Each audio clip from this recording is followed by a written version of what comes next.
ustedes decían, ¿no? No hace falta saber el himno del Partido Nacional para ser del Partido Nacional o para votarlo. Nosotros decimos lo mismo, no hace falta ser abiertamente vallista, colorado y tradicionalista de los valores del vallismo propiamente, sino de que ver que esta propuesta de Ojeda y de Robert Silva es la mejor para la coalición. Por igual, que tenga sentimiento de izquierda que venga para acá, que tenga sentimiento de derecha que venga para acá, que se sienta centro también que venga para acá, que vamos juntos a construir un país mejor. Que vengan.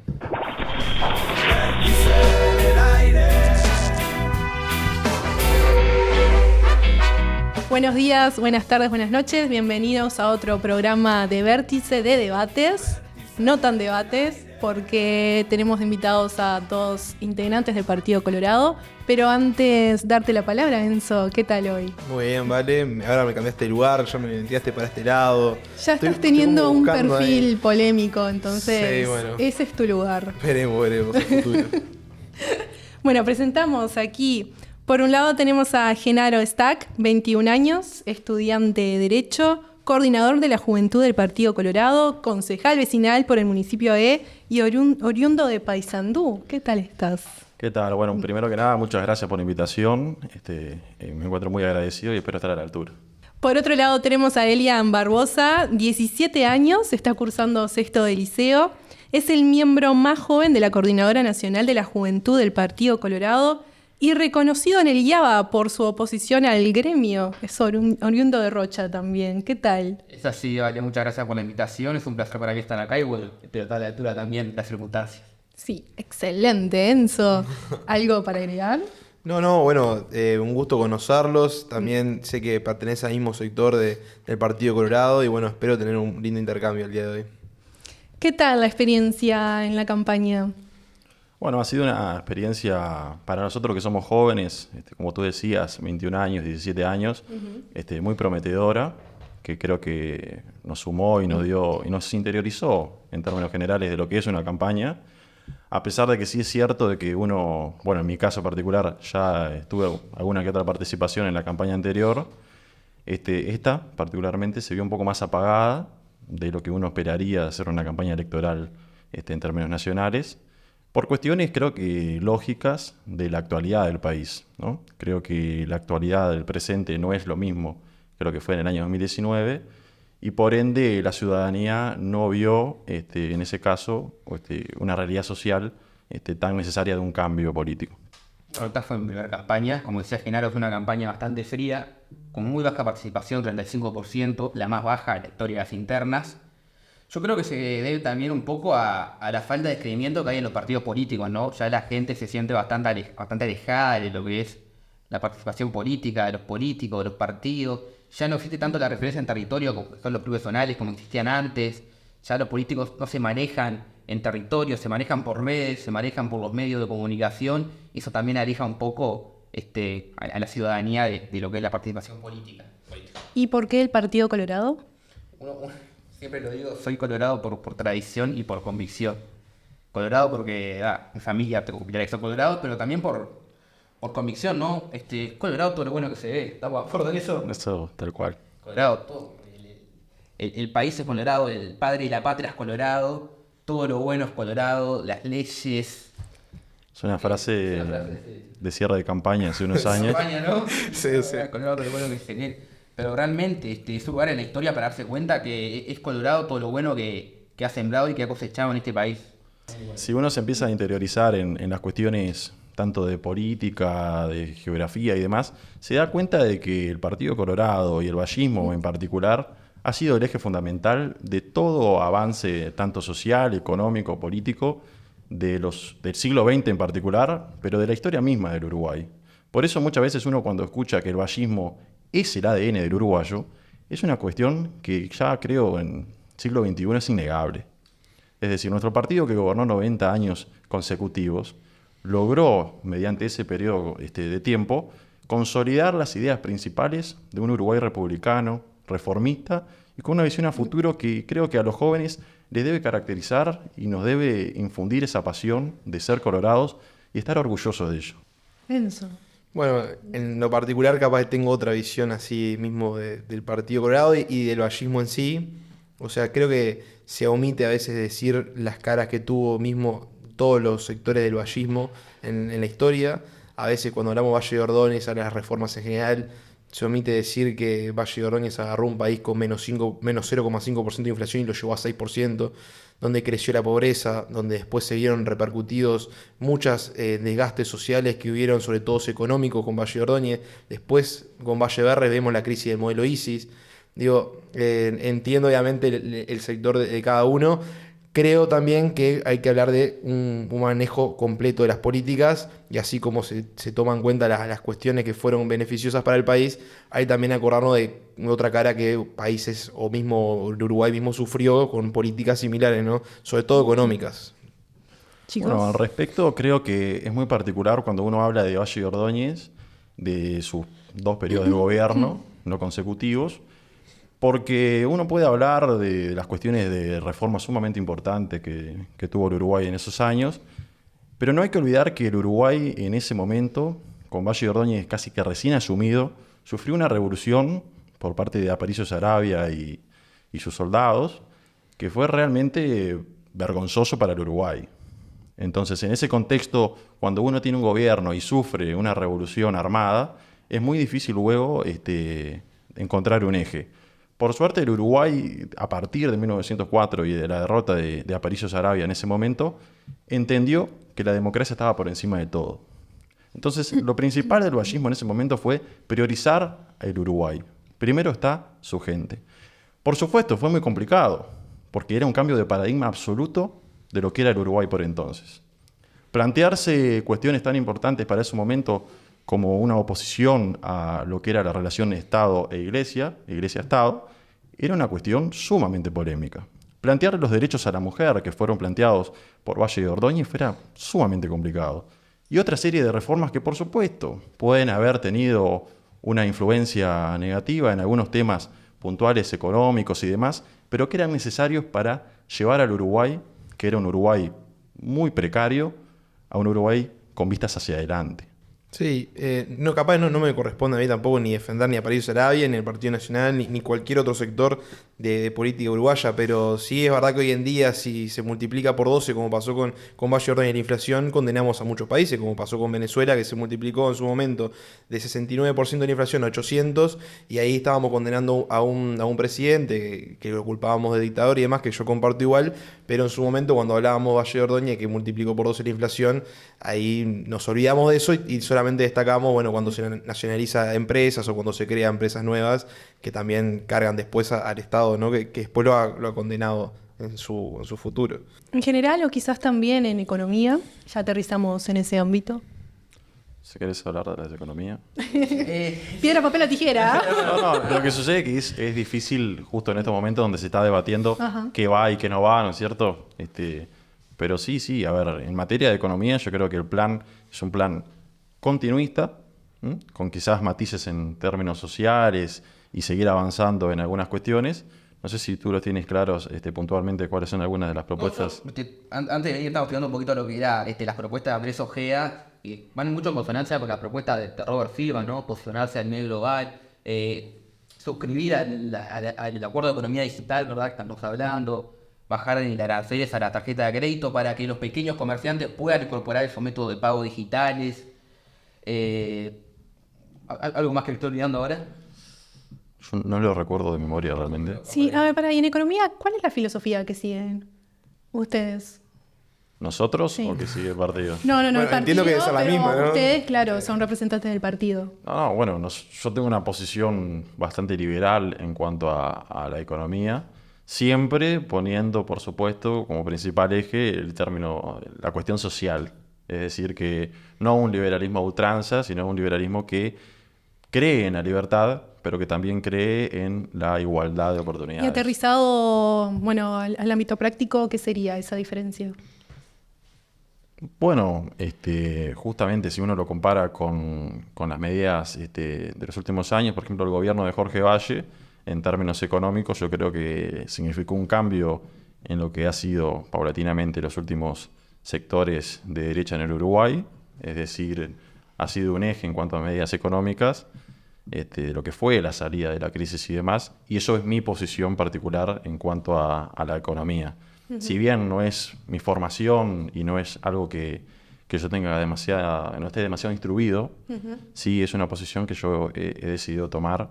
Y bueno, respecto justamente de eso, es que yo te digo, soy liberal, pero tengo una gran visión y un gran enfoque en lo social. A mí me gustaría hacer unas preguntas ahí porque dijiste que en materia económica ustedes piensan en el continuismo. Y a mí se me ocurrió ahora en este momento, visualizando un poco lo que es la economía del Uruguay, y vemos que en la LUC se trató de instaurar lo que es la regla fiscal y tenemos un país con déficit que no se logró bajar de lo que es el déficit que dejó el Frente Amplio. O sea, bajó apenas ni siquiera 1% porque es 0,8%. Y que encima se siguen impulsando cuestiones del Estado con obra pública y demás, donde sigue habiendo mayor gasto. Después tenemos el sueldo más repetido, nosotros de los trabajadores, son 25.000 pesos. Un sueldo que sabemos que no alcanza ni siquiera para la canasta básica de cualquier persona. Es el país más caro de América Latina. Tenemos el petróleo que supuestamente con la LUC venía a hacer una regla de una fórmula que se iba a calcular que no se respetó y se sigue haciendo de manera arbitraria como se hacía igual con el Frente Amplio. Entonces, ¿que el continuismo es mejor para el uruguayo? Yo me permitiría refutar un par de datos de ahí. Digo. Tenemos el salario mínimo más alto de la región. En cuanto a la fórmula para calcular el precio de los combustibles. Pero pará, yo no dije sueldo mínimo, yo dije el sueldo repetido. El sueldo que se repite más en la población es 25.000 pesos. Está bien, pero digo, el sueldo mínimo sigue siendo más alto de la región. Y es el país más caro. Entonces ese sueldo mínimo no te alcanza como te alcanza para otros países. Creo que eso es un dato de la realidad que se puede comprobar que no es así, porque evidentemente somos el país con menos pobreza de la región. Pero ¿somos el país más caro o no somos el país más caro? Tenemos el sueldo alto. ¿El sueldo mínimo más alto o no tenemos el sueldo mínimo más alto? O sea, yo te puedo responder las preguntas, sí. Vos las podés responder. Sí, ¿tenemos el sueldo mínimo más alto? Sí. Sí. ¿Somos el país más caro? También. La pobreza que nosotros tenemos es verdad que es menor a otros países. Sin embargo, los índices que nosotros manejamos de que personas que no alcanzan a llegar a la canasta básica o que tienen que recurrir a mayor de un empleo, también se repite. Y yo me quedo con lo que ustedes dijeron, que si el Partido Colorado y los colorados es lo mejor para los uruguayos, entiendo que aspiran a más y no a ser los mejores de los peores. Estamos de acuerdo. Por supuesto, eso no cabe duda. Creo que todos igualmente queremos ser los mejores. Por eso, o sea, entonces me parece que la comparación en la región nos queda muy chica si nosotros queremos un Uruguay que sea comprometedor para los habitantes y que sea mucho más desarrollado. Me parece que habría que fijarse eso, porque si no, claro, seguimos haciendo lo que más o menos estamos haciendo y lo mismo que está haciendo el Frente Amplio y lo mismo que está la coalición de gobierno y vamos a estar en los mismos índices, porque el salario mínimo más alto lo tenemos hace 20 años, sigue siendo el país más caro hace 20 años, en realidad hace más. Entonces, yo me preguntaba eso, ¿no? ¿Cuáles serían las medidas del continuismo que serían más beneficiosas para el uruguayo que no son las que siguen siendo hace 30 años atrás? No, principalmente tú te referías al déficit. Nosotros... Sí, hice algunos puntos por arriba nomás. Dentro del paquete de medidas, por ejemplo, de Andrés Ojeda, se establece que, por ejemplo, un estimado de un 4% del déficit, lo cual estaría por debajo de la actualidad. Y nada, a ver, nos parece importante... ¿Bajar 4 puntos del déficit o tenerlo en 4? Establecerlo en aproximadamente 4%. Me preocupa igual que ya se tenga por contado que vamos a tener un déficit de 4%. O sea, realmente que nosotros vemos que el Frente Amplio dejó 5,2%, que hoy en día se ha tratado de reducir 4,2%, y que sea el futuro ya establecer que va a ser un país con déficit, parece preocupante, la verdad. O sea, no tener en cuenta que la reducción del déficit fiscal no va a ser más de 0,5%, por lo que dicen ustedes. Nosotros ponemos como tope, no quiere decir que el promedio que nosotros tenemos estimado sea de un 4%. En economía no hay nada predecible. O sea, se pueden surgir imprevistos. Nadie preveía una pandemia, nadie preveía una sequía, nadie preveía una guerra que alteraría los precios del petróleo, del trigo, de la soja. Es decir, eso en una coyuntura medianamente favorable, ¿no? Por supuesto. Wow. Yo no tengo ni idea de economía, pero... No, o sea, entiendo que hay algunos postulados que me imagino que todos los partidos estarán de acuerdo. Uh-huh. Me imagino que todos los sectores dentro de cada partido también, que es la reducción de la inflación, del déficit fiscal, de la reducción de la pobreza. Entonces, por eso justo cuestionaba esto, ¿no? De que un país con déficit sabemos lo que conlleva después, de que el endeudamiento que trae, los impuestos que suben, la inflación que también se emite. Entonces, me parece que ya asumir que vamos a tener un déficit bastante alto, que 4%, me parece que es complicado, ¿no? Hay algunos que por lo menos aspiran a tener un superávit en el discurso que después no lo llevan nunca a cabo y que sigue siendo igual de malo, pero bueno, por lo menos ese es más esperanzador, capaz. Bien, ahora pasamos a otro tema, porque la ex fiscal Gabriela Fossati renunció al Partido Nacional y oficializó su apoyo a Andrés Ojeda luego de que Álvaro Delgado anunciara a Valeria Ripoll como su compañera de fórmula presidencial. En conferencia de prensa también, Fossati dijo que revisó declaraciones de la ex secretaria general de ADEOM y concluyó que defiende ideas radicales de izquierda. Y con respecto a estas ideas, comentar que bueno, Fossati es wilsonista, pero niega la existencia de este sector hace más de 40 años, supuestamente que ya no existe dentro del Partido Nacional. Acompañó a Laura Raffo en el sector Sumar, en un sector herrerista. Entonces yo no estoy entendiendo mucho el rumbo que está tomando Fossati, ahora está con Andrés Ojeda. ¿Cómo viven los jóvenes esta nueva incorporación? Fossati, que será wilsonista, habrá formado parte del sector herrerista, pero sobre todo coalicionista, que es algo innovador en la política nacional. Nosotros somos jóvenes nativos coalicionistas, nacimos en un gobierno, nacimos no, en realidad nos formamos políticamente en un gobierno de coalición. Y eso habla también de una identidad justamente de coalición que sobrepasa lo que son los partidos políticos. Justamente, sumando a lo que tú dices, es sumamente importante ver la figura de la coalición como una figura hacia futuro, ¿no? Es decir, yo entiendo que Fossati ve en la fórmula Andrés Ojeda, Robert Silva, como la mejor dentro de lo que es la coalición republicana, y por eso es que adhiere, a pesar de tener quizás una ideología en principio wilsonista, decide apoyar al Partido Colorado en este caso, con la figura de Andrés Ojeda, que sabemos que no solamente es ella, ha habido personas también ediles o la propia Elsa Capillera que se ha introducido en el Partido Colorado, lo cual indica de que muchas figuras importantes, ediles, diputados o la propia Fossati, están viendo en el Partido Colorado, además de una renovación, que es el partido que le va a dar a la coalición un siguiente gobierno. Yo igual quiero ser crítica con la ex fiscal Fossati, porque si bien sí dice que bueno, que la coalición, que las diferencias se tienen que diluir, etcétera, por otro lado critica a Valeria Ripoll y huye justamente por no estar de acuerdo. Entonces, aguante la coalición, pero a la vez no tengo diferencias irreconciliables con Valeria Ripoll, me voy a otro partido. No, yo no entiendo mucho esa postura. No sé, Enzo, si tú me podrías alumbrar un poco. Son cuestiones de análisis político y en general, a ver, si vemos todos los partidos, hay gente que no piensa nada que ver con el candidato y sectores que, a ver, si nosotros tenemos que pensar filosóficamente, si están muy de acuerdo en lo que es el wilsonismo con el herrerismo, y capaz que no tenemos tantas coincidencias filosóficas. Ahora, en la práctica, después se concilian, y lo mismo pasa en el Partido Colorado. Si vemos capaz que propuesta que tenía Tabaré Viera con propuesta que capaz en principio tenía o propulsado su vía, no teníamos muchas coincidencias, pero sin embargo después se unen por el bien común que entiendo que es recolectar mayor votos para tener después la victoria, ¿no?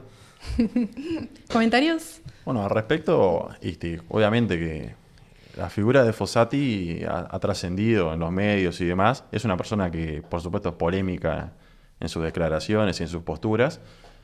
Pero justamente cuando uno habla de Valeria Ripoll, que es otro caso que es sumamente polémico dentro de lo que es el Partido Nacional y lo que es la política en general, yo entiendo de que su decisión de unirse al Partido Colorado es acertada, porque ella ve, como ven muchos jóvenes y personas que yo propiamente he hablado que han votado al Partido Nacional y que en esta vez van a decidir votar al Partido Colorado, de que la figura de Valeria Ripoll es contradictoria, lo dicen las propias encuestas de los votantes del Partido Nacional en cuanto a la opinión de la fórmula del partido, que están en desacuerdo. ¿Recordás el número? Creo que es un 22% que apoya.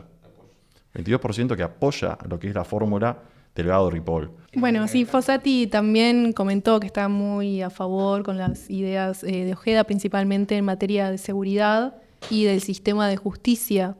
¿Comentarios al respecto en cuanto a seguridad? No. Si me permitís, me parece importante justo cuando uno habla de seguridad, porque yo justamente he participado en otros debates de este tema y en los últimos tiempos.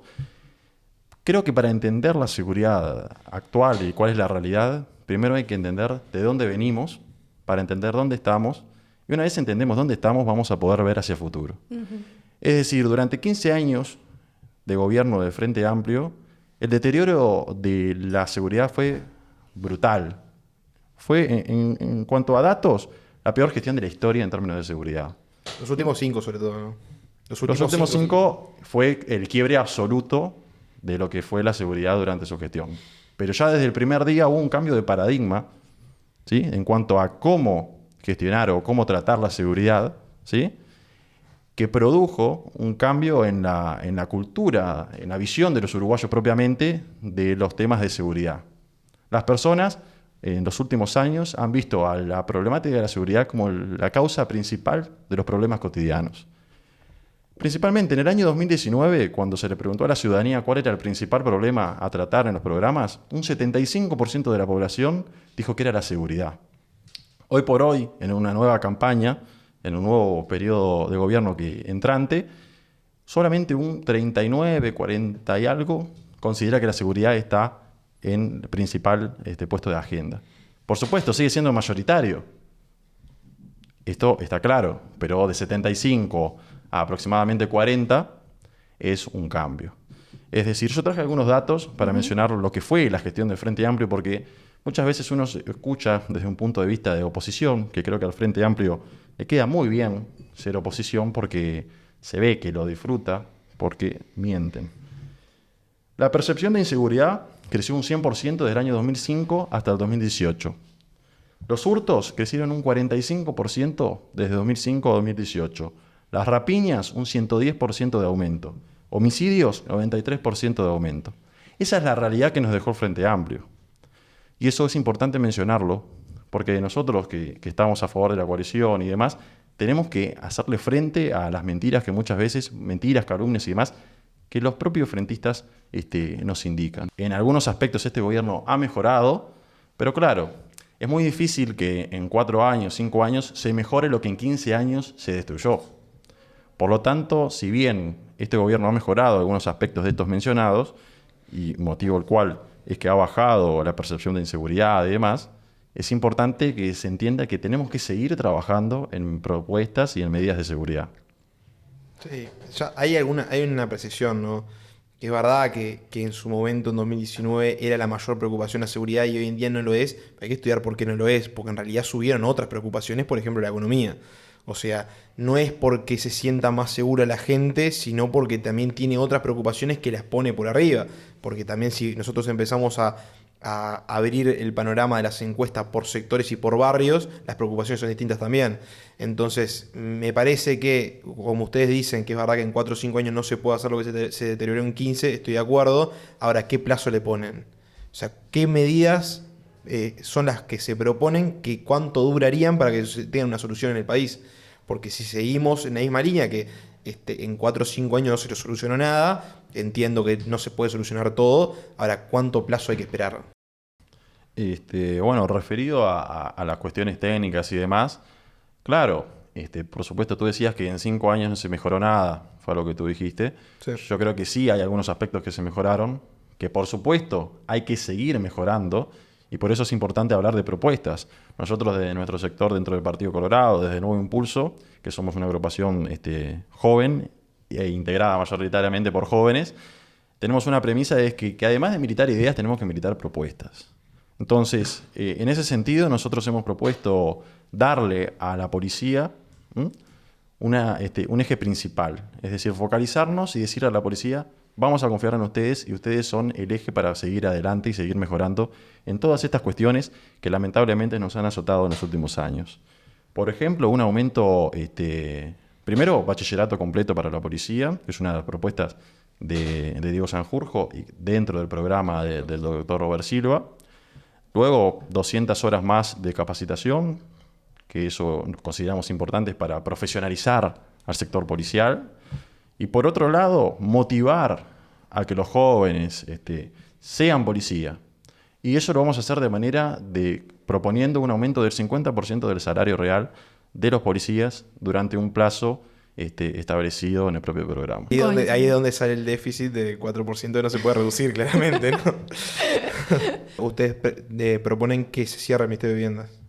No, que se cierre no, que la dirección en el Ministerio de Vivienda pasen a formar parte del Ministerio de Desarrollo Social. No quedan atendida el año de No, justamente eso. territorial. Pero no queda esta atendida esa área, es eso lo que quiero. No. O sea que es el ministerio. Se hace un cierre Ahí va. como se puede recortar la figura. En su momento se hizo con el deporte, por ejemplo, que estaba vinculado con un ministerio. Sí. Exacto, y ahora, bueno, se hace una secretaría, pero no se desatiende, sino que deja de tener la figura del ministerio. Deja tener la figura ministerial. Bueno, muy bien, no sé, comentarios. No, a mí me pasa eso. Te noto ¿no? ahí medio... Porque me pasa de que siempre cuando se quiere tener una solución se crea un ministerio. Entonces, cuando queríamos ver el tema del medio ambiente, creamos un ministerio. ¿Cuál ha sido los objetivos del medio ambiente? Bueno, eliminar las bolsas de plástico que tenemos en los supermercados y eliminar los sorbitos. Y eso fue un logro del Ministerio del Medio Ambiente. Entonces, para eso creamos un ministerio más y ahora vamos a crear un Ministerio de Justicia, que esto parece que fuera por la moda o la tendencia de los demás países, porque hay en Colombia y en Argentina, o sea, se vino haciendo una tendencia de que hay que hacer un Ministerio de Justicia, entonces nosotros tomamos eso. Entiendo la Fiscalía General de la Nación, no creo que por eso, porque esté la Fiscalía General de la Nación, tenga que pertenecer a un ministerio, ya la vamos a hacer del Poder Ejecutivo, parece un poco preocupante. Está bajo la tutela del Ministerio de Educación y Cultura, Fiscalía General de la Nación. No sé si también tendría que estar en un ministerio, porque entonces me parece que tenemos esa tendencia inflacionaria del ministerio, de la solución está en un ministerio, y no creo que sea la solución en general. También quería aclarar algo que lo mencioné anteriormente, yo tampoco que tengo un balde en la cabeza, entiendo que Uruguay es de los países más seguros de América Latina, mismo con este gobierno y con el anterior también. La preocupación en general es porque Uruguay ha sido el deterioro, ¿no? Que ustedes lo mencionaron, y ha visto la población un deterioro de la seguridad. Pero sí es verdad que tenemos que tener como eje de que es de los países más seguros, y lo comparamos con los delitos que ocurren en otros países, son mucho más violentos de lo que ocurren acá, por suerte, y esperemos que siga así, ¿no? Yo quiero traer al debate, cambiando de tema, un poco legalización de drogas. Hay un gran, que en paz descanse, ¿no? Pero un gran filósofo que se llamaba Antonio Escotado.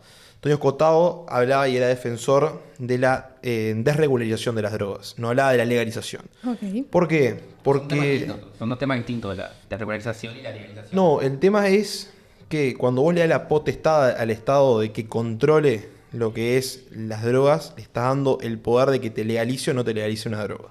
Si vos hablás de la desregularización, hablás de que el Estado en sí no va a regular ese tema. Que hay datos que son claros. Las drogas en sí existen hace más de 5.000 años. El experimento en la sociedad es la prohibición. O sea, la prohibición existe hace menos de 100 años.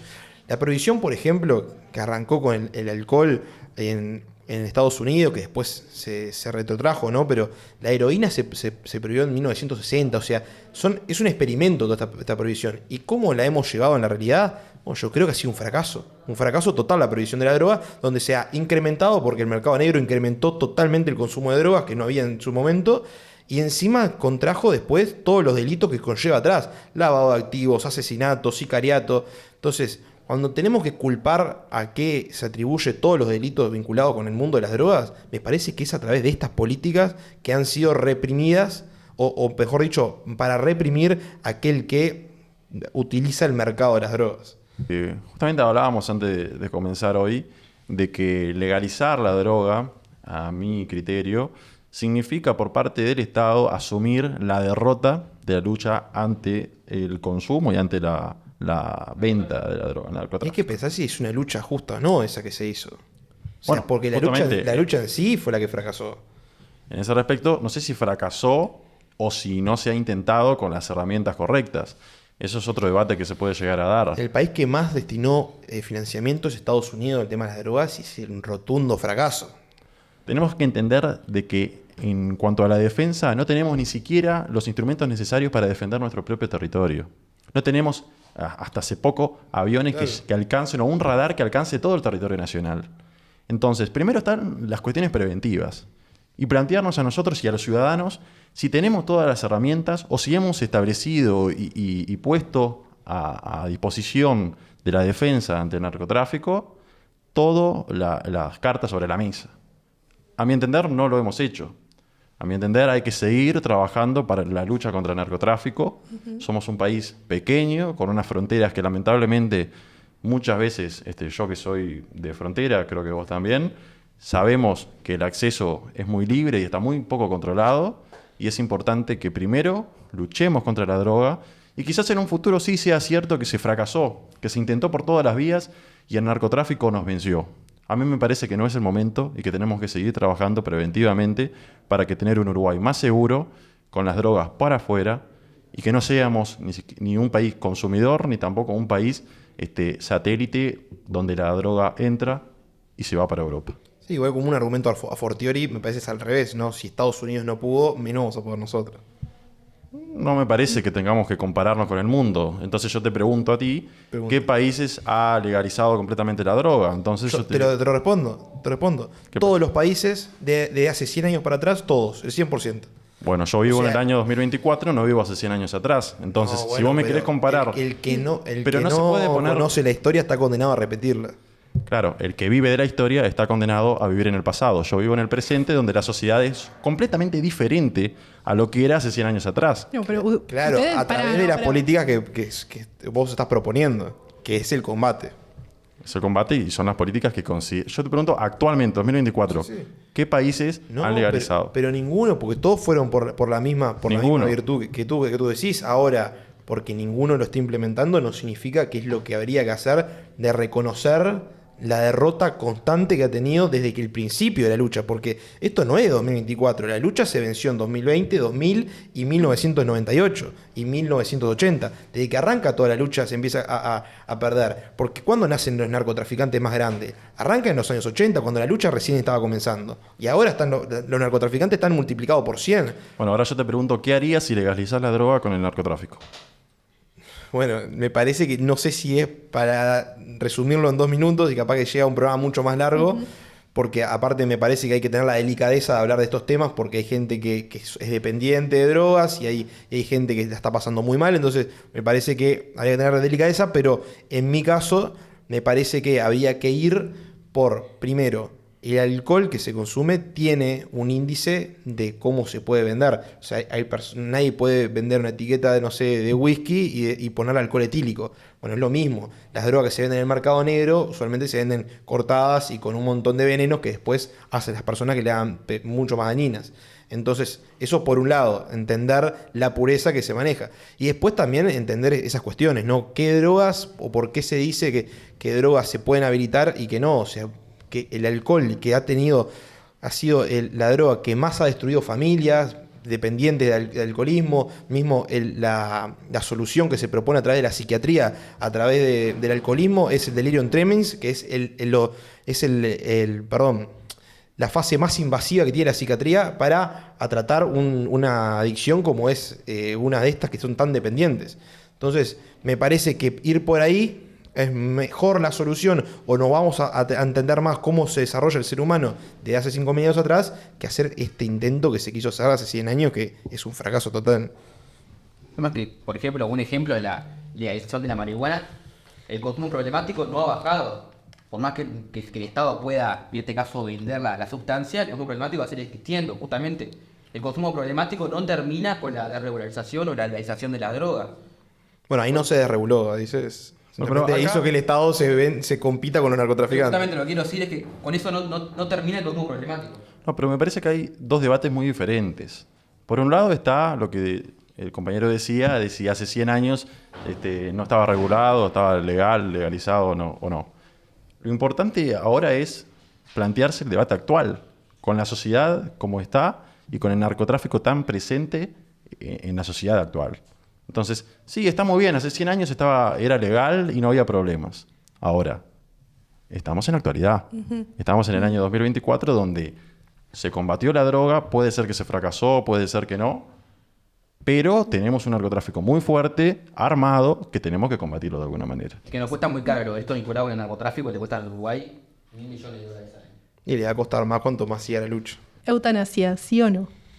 Bueno, yo particularmente, en principio, como está planteado hoy en día, me parece que no da, en este momento, en la coyuntura del Uruguay, primero por cuestiones de principios, primordialmente el principio de la vida, que es lo principal. Sin vida no hay nada, y más allá de la vida no hay absolutamente nada. Entonces, eso me parece que es el principio y el punto que hace el eje de la cuestión de estar en contra o a favor de la eutanasia. Ayer escuchaba un debate de Ope Pasquet que hablaba sobre la eutanasia y demás en un programa de televisión, no sé si alguno tuvo la oportunidad, y decían algo que me pareció sumamente interesante, y es que es cuando se habla de un derecho, el derecho a la eutanasia. Pero cuando uno habla de un derecho, no puede ser que el principio principal, el punto principal, sea la muerte. Porque cuando hablamos de la eutanasia está la muerte por encima de todo. El derecho a la muerte no existe. Y el derecho a la muerte... Morir no vamos a morir todos, pero creo que no existe Pero a el tener derecho. una vida digna, sí. Y cuando ya deja de ser digno, ahí está, me parece la cuestión. Ahí está mi pregunta. ¿Quién es el Estado para decirle a un sujeto qué es digno o qué no es digno? Creo que la dignidad... Me parece que va en la persona. La decisión de la persona de decir, mira, yo no puedo más con este dolor. Bueno, pero una persona no es un No es el elemento Estado. único. Somos un elemento, somos sociables, por ende tenemos un entorno. Me parece bastante egoísta entender de que la voluntad única de una persona es de uno solo y que el resto no existe. Y que el Estado puede garantizar... Pero el que sufre es la persona, no es el resto. Y antes que eso tiene que estar el derecho a los cuidados paliativos. Eso sí es un derecho. Antes de discutir lo que sea, si no hay que tener cuidados paliativos, eso tiene que estar y asegurarse para la persona. Por supuesto. Bien, será otro tema de A mí debate. me gustaría Sí. hacer un punto porque estoy completamente de acuerdo con lo que dijo Genaro y me parece que levantó algo que a mí en lo particular me duele mucho, que es cómo se maneja en esta propuesta de la eutanasia con el utilitarismo. No se menciona mucho, siempre se suele utilizar argumentos que son muy claros, con el derecho a la vida, la irrenunciabilidad, el derecho a la vida y demás, y la dignidad humana, que se discute cuándo es digno y cuándo no, pero hay un argumento utilitario que es sumamente doloroso. ¿Por qué? Porque a mí no me autorizan a hacer la eutanasia si yo quiero. La ley no lo contempla. ¿Y por qué no lo contempla? Y porque soy una persona que trabaja, que estudia y que puede circular en la vida, que puede pagar impuestos y que puede funcionar. Ahora, ¿cuándo te damos el derecho a que vos te mates? Cuando ya no servís más. Cuando vos estás bajo una de depresión que no puedes salir, bajo que vos estás en una enfermedad crónica, que estás terminal, no funcionás más, no puedes pagar impuestos, no puedes trabajar, no puedes estudiar, te matamos. Entonces, ese argumento es sumamente doloroso y Sí, cómo eso ya. no se cuestiona a las personas que proponen que hay gente que ya no sirve. Hay gente que vos podés decidir sobre tu vida y decir, a vos te matamos, pero hay personas que si yo quiero decidir ir a proponer mi eutanasia, como yo tengo los parámetros que no los cumplo, bueno, no, a vos no te lo damos. Y ese derecho, como decía Genaro, de que tiene que ser para unos sí y para otros no, teniendo que la vida es irrenunciable, es sumamente angustiante. La verdad es una propuesta que a mí me duele y me parece que los uruguayos tendrían que prestarle un poco más de atención, que si sale es preocupante para las personas que están débiles. Me encanta a mí que jóvenes de 17 años, 21 y de 21 años también, puedan opinar sobre estas cuestiones fundamentales y trascendentales para nuestro futuro, pero también para nuestro presente. Comentarios finales, algún mensaje final para jóvenes, de jóvenes para jóvenes que quieran realizar. Bueno, como dije al principio, agradecerles a ambos, a la producción, por la invitación. Súper agradecido. Creo que se ha dado un debate sumamente interesante. Estuvo lindo. Estuvo picado, estuvo un poco de todo. Pero no, al respecto de un mensaje a los jóvenes, creo que es importante que, más allá de los colores partidarios, es importante que se metan en política, que se instruyan, quizás no en un partido, pero sí de que a la hora de ir a votar no lo hagan por obligación o que ni siquiera vayan. Es importante que se involucren de alguna manera. Eso es una de las principales cuestiones, ¿no es cierto? Hay un porcentaje muy bajo de personas jóvenes que se involucran en política y es importante que mediante estas iniciativas se le dé la oportunidad a los jóvenes y que cada vez más jóvenes que ven que nosotros, bueno, principalmente él que tiene 17, que está en el liceo, capaz que yo ya estoy más viejo, como quien dice. 21 años, por favor. Pero no, Deja no. para lo que tiene Plena 30, juventud. entonces. Pero en síntesis, agradecerte e invitar a todos los jóvenes que militen. Si quieren militar por el Partido Colorado, Bienvenidos. las puertas están abiertas. Martínez Trueba siempre está abierto. Pero no, más allá de eso, invitarlos a todos a que participen. Que militen o que participen de charlas es fundamental. Elian, En comentarios. primer lugar, ya lo verán, pero muchas gracias por la invitación, siempre un placer, las órdenes. Y lo segundo es, qué importante que los jóvenes se involucren en política, ¿no? Que sientan ese compromiso con las instituciones, ese compromiso con el país. Y de cara a octubre, donde se van a elegir entre dos modelos, ¿no? En octubre vamos a ver dos modelos, el modelo del Frente Amplio, el modelo del fracaso, el modelo derrotista, el modelo ya conocido, el modelo de los Leal, el modelo de los Bonomi, el modelo de los Lallera, contra el modelo de los que tienen esa voluntad de hacer y el modelo de los que tienen los conocimientos técnicos y las ganas de hacer, ¿no? El modelo de los Fossati, de los Sanjurjo, de los Subía, que pueden, en materia de seguridad, al menos lo que estamos hablando, sumar mucho. Es eso.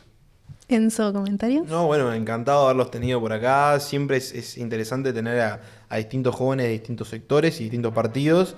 Y bueno, quedan invitados también para futuro y si quieren participar de otros temas, bienvenidos sean.